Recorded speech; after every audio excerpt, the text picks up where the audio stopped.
เลยเจ้า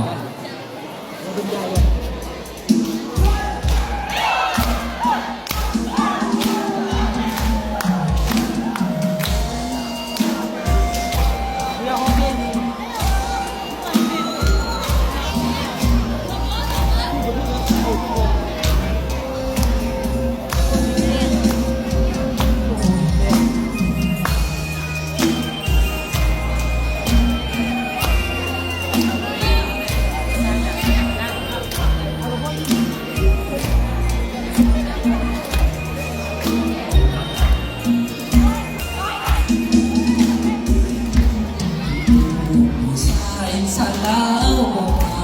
เป็นพันทางจากถิ่นพี่น้องบ้านนาขึ้นรู้สิพาข่าวสู่สายแดน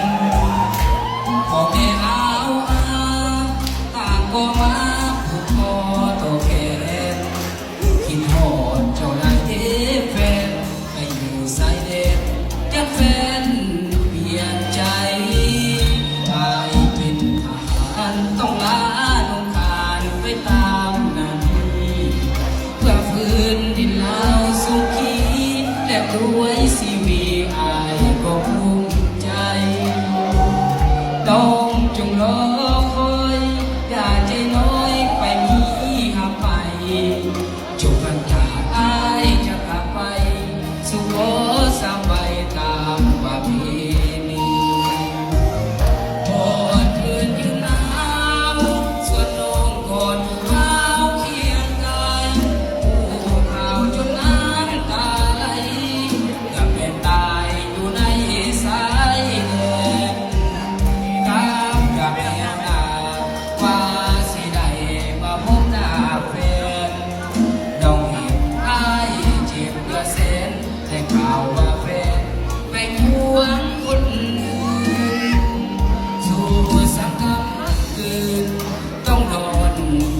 หนาวสั่น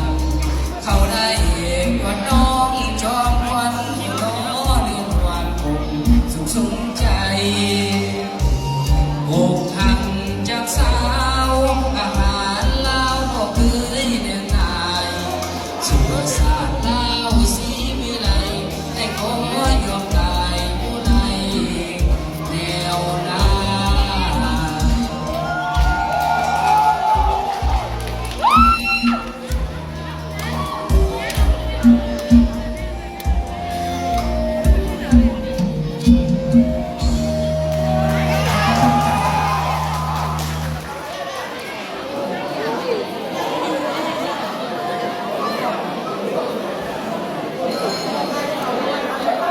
บทเพลงที่จะไปวันนี้